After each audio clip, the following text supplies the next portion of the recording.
নমস্কার, প্রান্তিক গাইডে সবাইকে শুভেচ্ছা অভিনন্দন। আজ আমি নিয়ে এসেছি কলকাতা বিশ্ববিদ্যালয় BA fourth semester Bangla honours DSCC 5 পেপারের লাস্ট মিনিট ফাইনাল সাজেশন। তোমাদের আমি পূর্বে বলেছিলাম তোমাদের লাস্ট মিনিট ফাইনাল সাজেশন দেবো। প্রান্তিক গাইডের last minute final suggestion 100% genuine common. যেগুলো বলবো সেগুলোই করে যাবে, বাইরের অতিরিক্ত কিছু করার দরকার নেই। অবশ্যই কমন পেয়ে যাবে। প্রান্তিক গাইডের সাজেশন ফলো করলে অন্য কোনো সাজেশন ফলো করার প্রয়োজন পড়বে না।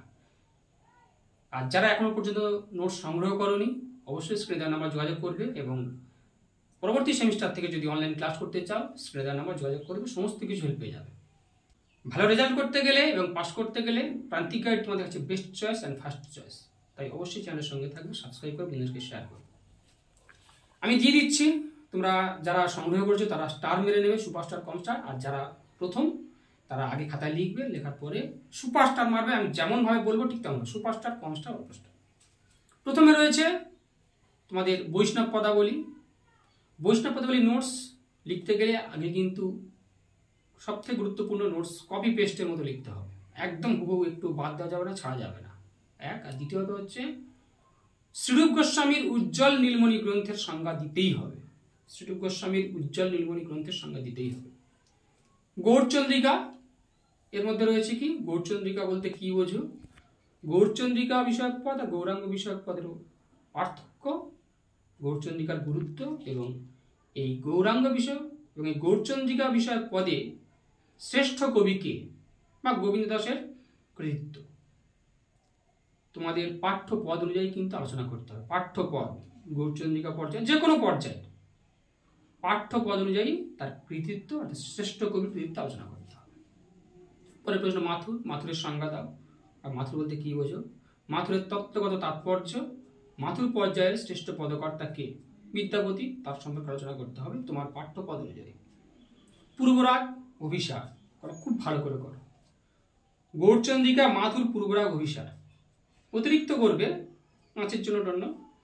পঞ্চরস শান্তদাস্য সখ্য বাৎসল্য মধুর, এই 5টা রস ঠিক করে রাখবে। আর বাৎসল্য রস পর্যায় আক্ষেপ অনুরাগ, 5-এর জন্য এই কটা করবে। তবে টেক্সট যদি পড়ো, যাদের টেক্সট ভালো দখলে রয়েছে এ কটা কিছু করতে হবে না। টেক্সট পড়লে এগুলো প্রয়োজন নেই, টেক্সটের উপর জোর দাও। যদি টেক্সট পড়ো তাহলে ওখান থেকে তোমরা লাইন তুলে প্রশ্ন হবে 5 আর 1, সব থেকে গুরুত্বপূর্ণ 5 আর 1।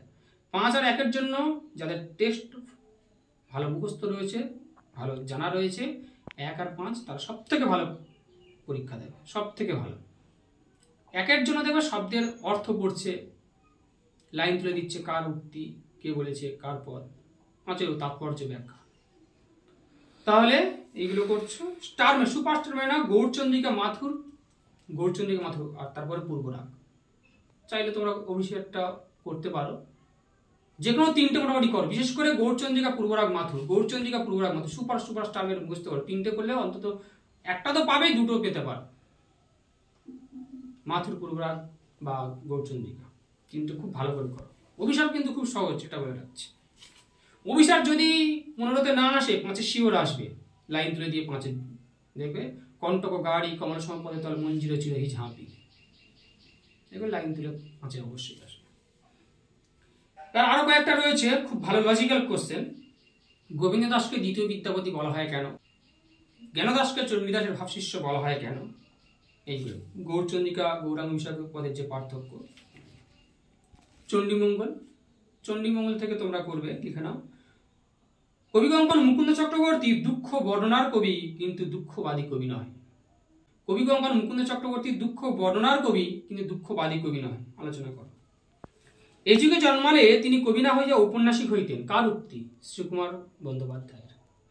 এই যুগে জন্মগ্রহণ করিলে তিনি কবি না হইয়া ঔপন্যাসিক হইতেন, কার উক্তি এবং কার সম্পর্কে বলেছেন, এই মতের যথার্থতা আলোচনা করো। অর্থাৎ কবিকঙ্কন মুকুন্দ চক্রবর্তীর মধ্যে যে ঔপন্যাসিক চেতনা রয়েছে সে সম্পর্কে আলোচনা করতে হবে। চণ্ডীমঙ্গল কাব্যের হাস্যরস আলোচনা করো।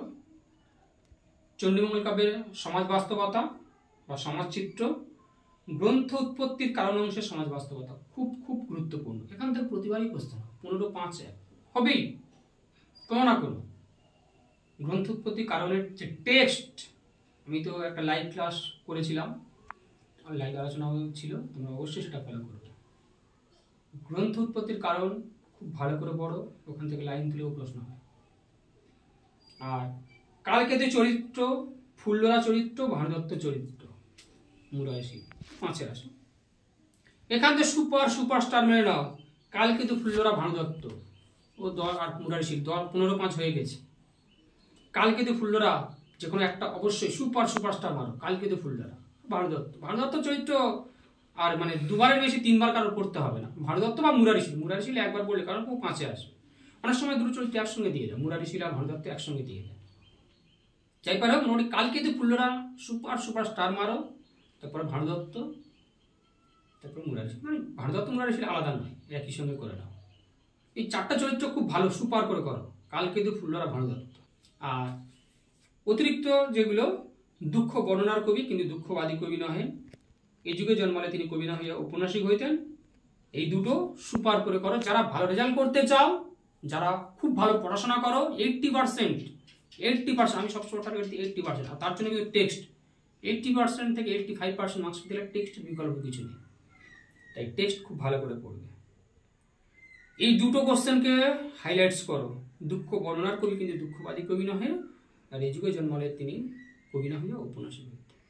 যারা 80 থেকে 85% মার্কস পেতে চাও, এই দুটোকে টার্গেট করো। আর গ্রন্থ উৎপত্তির কারণ এটা তো করতেই হবে, মানে মূল জাংশন পয়েন্ট আমি বারবার বলেছি হচ্ছে এই গ্রন্থ উৎপত্তির কারণ। শাক্তপদা বলি, রামপ্রসাদ সেন, কমলাকান্ত ভট্টাচার্য, দুটো করো। সুপারস্টার মেনে নাও, রামপ্রসাদ সেন, কমলাকান্ত ভট্টাচার্য। শাক্ত পদকর্তা হিসাবে রামপ্রসাদ সেনের কবিকৃতিত্ব আলোচনা করো, আর শাক্ত পদকর্তা হিসাবে কমলাকান্ত ভট্টাচার্য। ক্লিয়ার? রামপ্রসাদ সেন, কমলাকান্ত। আর অতিরিক্ত যেগুলো করবে, মাতৃচরণের শরণাগতি ও মায়ের পায়ে অনন্ত নির্ভরতাই ভক্ত কবির একমাত্র উদ্দেশ্য। মাতৃচরণের শরণাগতি খুব ভালো প্রশ্ন এটা। আগমনীয় বিজয়া গানকে কেবল ধর্মীয় গীত হিসাবে না দেখে মা মেয়ের দৈনন্দিন জীবনের সামাজিক চিত্র হিসেবে তুলে ধরা হয়েছে। আগমনীয় বিজয়া গানকে কেবল ধর্মীয় গীত হিসাবে না দেখে মা মেয়ের দৈনন্দিন জীবনের সামাজিক চিত্র হিসেবে দেখানো হয়েছে। এটা শাক্ত সাধনা ও ভক্তিবাদকে ছাপিয়ে বড় হয়ে উঠেছে মানবিক আবেদন। শাক্ত সাধনা ও ভক্তিবাদকে ছাপিয়ে বড় হয়ে উঠেছে মানবিক আবেদন, আলোচনা করো। ভক্তের আকুতি, দুঃখ কষ্ট পীড়িত মানব মনের আকুতি। শাক্ত কবিরা ছিলেন মাতৃহৃদয়ের সুনিপুণ শিল্পী। আর শাক্ত পদাবলীর সর্বত্র মাধুর্য ও ঐশ্বর্য ভাবের প্রকাশ করেছে। শাক্তপদের সর্বত্র মাধুর্য ও ঐশ্বর্য ভাবের প্রকাশ করেছে। এই কটা। রামপ্রসাদ সেন, কমলাকান্ত সুপারস্টার মারো, মেরে পড়ো। আর অন্যগুলো একটু দেখে রেখো, যেমন মাতৃচরণ শরণাগতি, এটা অল্প স্টার মারো। আগমনী বিজয়া গানকে কেবল ধর্মীয় গীত হিসাবে না দেখে মা মেয়ের দৈনন্দিন জীবনের সমাজ চিত্র। আগমনীয় বিজয়া গানকে কেবল ধর্মীয় গীত হিসাবে না দেখে মা মেয়ের দৈনন্দিন জীবনের সামাজিক চিত্র, এটা অল্প স্টার মারো। আর ভক্তির আকুতি, দুঃখ কষ্ট জড়িত মানব মনের আকুতি, অল্প স্টার মারো। কমপ্লিট। এর মধ্যে শাক্তবাদী যে এই সমালোচনামূলক প্রশ্নগুলো প্রায় রিলেটেড, সাংঘিকৃত মিল রয়েছে। সুতরাং এই কয়েকটা নোটস পড়লে কোশ্চেনগুলো ঘুরিয়ে ফিরে আসে, এর জন্য একটু ভালো করে খেয়াল করবে, রিয়েলাইজ করবে, তারপর অ্যান্সার করবে। তাহলে দিয়ে দিলাম DSCC 5, অবশ্যই কিন্তু যেগুলো দিলাম এগুলো করো। আর পরবর্তী আমি DSCC 6 বা অন্যান্য পেপারগুলো দিয়ে দেবো, চিন্তা নেই, চ্যানেলের সঙ্গে থাকো, সব কিছু পেয়ে যাবে।